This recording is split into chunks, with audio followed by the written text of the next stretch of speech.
ভাই, ফেসবুকে ইনকাম করতে হলে এই বিষয়ে আপনার জানা আবশ্যক।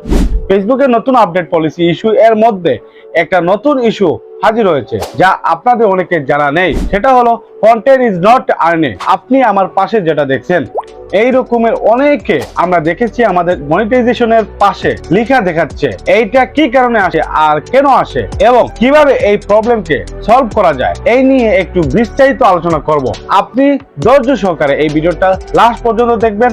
তার আগে এই ভিডিওটাতে একটা লাইক দিন, আর আপনি যদি নতুন হয়ে থাকেন তাহলে আমার ফেসবুক পেজটা একটা ফলো দিয়ে যান, আর আমার ইউটিউব চ্যানেল দেখে থাকলে আপনি সাবস্ক্রাইব করে দিন। তাহলে চলুন আমরা মূল টপিকে চলে যাই। এই দেখেন আমার স্ক্রিনশট। তো এখানে যখন আমরা মনিটাইজেশন অপশনে ক্লিক করলাম, তখন এইটা দেখলাম এরকমই একটা লেখা, এই content is not earning, your ability to earn is limited because some of your content is not eligible. তো এই ইস্যুটা আমাদেরকে দেখাচ্ছে, এটা অনেক বিগ প্রবলেম। যদি আপনার জানা না থাকে তাহলে এটা অনেক বিগ প্রবলেম, কারণ এটার কারণে আপনার মনিটাইজেশনটা চলে যাবে। যদি মনিটাইজেশনটা অন থাকে তাহলে চলে যাবে, আর যদি না থাকে তাহলে তো মনিটাইজেশন আর পাবেন না।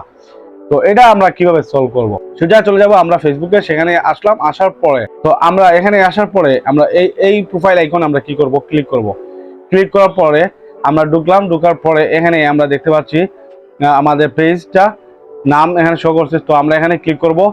ক্লিক করার পরে সেটাই ক্লিক করলাম। ক্লিক করার পরে এখন দেখছেন আমরা আমাদের প্রোফাইলে চলে আসলাম। আসার পর এখানে আমরা সি ড্যাশবোর্ড নামে এটাতে আমরা কি করব, ক্লিক করব। এর আগে আমরা যদি এই প্রবলেমটা সলভ করতে চাই তাহলে আমরা এটা দেখব কিভাবে আমাদের কি প্রবলেম, মানে কোন কন্টেন্টে প্রবলেম হয়েছে সেগুলো আমরা কিভাবে চেক করব। চেক করার জন্য আমরা এখানে এই যে তিনটা ডট, সেটাই আমরা কি করব, ক্লিক করব। তো ক্লিক করলাম।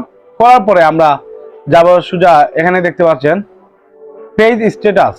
তো আমরা পেজ স্ট্যাটাসে ক্লিক করলাম। পেজ স্ট্যাটাসে ক্লিক করার পরে আমরা এখানে দেখব, এখানে সবগুলো ওকে আছে, আর নিচের দিকে এখানে মনিটাইজেশন অপশন। তো এটাতে আমরা ক্লিক করলে আমরা দেখতে পারবো আমাদের কোন কন্টেন্টে আমাদের ইস্যু রয়েছে। তো এই কন্টেন্টটা আপনি জাস্ট এখানে ক্লিক করলাম। করার পরে এখানে দেখবেন আপনি নিচের দিকে, এখানে এই নিচের দিকে আপনাদেরকে শো করবে এই জায়গাটা এখানে শো করবে কোন কন্টেন্টে আপনার পলিসি ইস্যু রয়েছে, সেটা এখানে শো করবে। তো আপনি এখান থেকে দেখে তারপর সোজা এটা রিমুভ করে দেন, তাহলে আপনার এই প্রবলেমটা সলভ হয়ে যাবে। তো এরকমই আপনি এটা সলভ করতে পারবেন। এখন দেখেন আমার এই প্রবলেমটা কিন্তু আমি স্ক্রিনশট দেখাইছিলাম একদিন আগে। এই প্রবলেমটা হয়েছিল, এটা সেম প্রবলেম, এই প্রবলেমটা দেখাইছিল। তো আমি এটা সলভ করে নিয়েছি একদিনের মধ্যেই, সাথে সাথে আর কি, একদিন না, সাথে সাথে আমি ডিলিট করছি কন্টেন্টটা। একটা কন্টেন্টে আমার প্রবলেম ছিল, তো সেটা আমি ডিলিট করার সাথে সাথে এটা চলে গেছে। তো এটা এখন আমি এখন দেখেন লাইভ আপনি, আমার এখানে সি ড্যাশবোর্ড আছে। তো এটাতে আমি ক্লিক করব। ক্লিক করার পরে এখন দেখেন মনিটাইজেশন অপশনে আমি ক্লিক করব, এই উপরের কোনায় আছে। তো এখানে আমি ক্লিক করলাম। ক্লিক করার পরে দেখেন এখানে কোনো ইস্যু নেই। বুঝতে পারছেন আপনি, আমার প্রবলেমটা সলভ হয়ে গেছে। তো আপনার যদি এরকম ইস্যু আসে তাহলে আপনি এটা ওই পেজ স্ট্যাটাসে গিয়ে আপনি মনিটাইজেশন অপশনে ক্লিক করে তারপরে দেখবেন এখানে নিচের দিকে শো করবে, সেটা আপনি ডিলিট করে দেন, তাহলে সলভ হয়ে যাবে। আশা করি বন্ধুরা এই ভিডিওটা আপনাদের জন্য উপকারে আসবে। যদি উপকারে এসে থাকে তাহলে অবশ্যই আপনি এই ভিডিওটাকে একটা লাইক এবং শেয়ার করবেন, আর সাথে যদি নতুন হয়ে থাকেন আমার এই পেজটাকে ফলো দিয়ে যান, আর ইউটিউবে দেখে থাকলে আপনি অবশ্যই সাবস্ক্রাইব করে দিয়ে যান।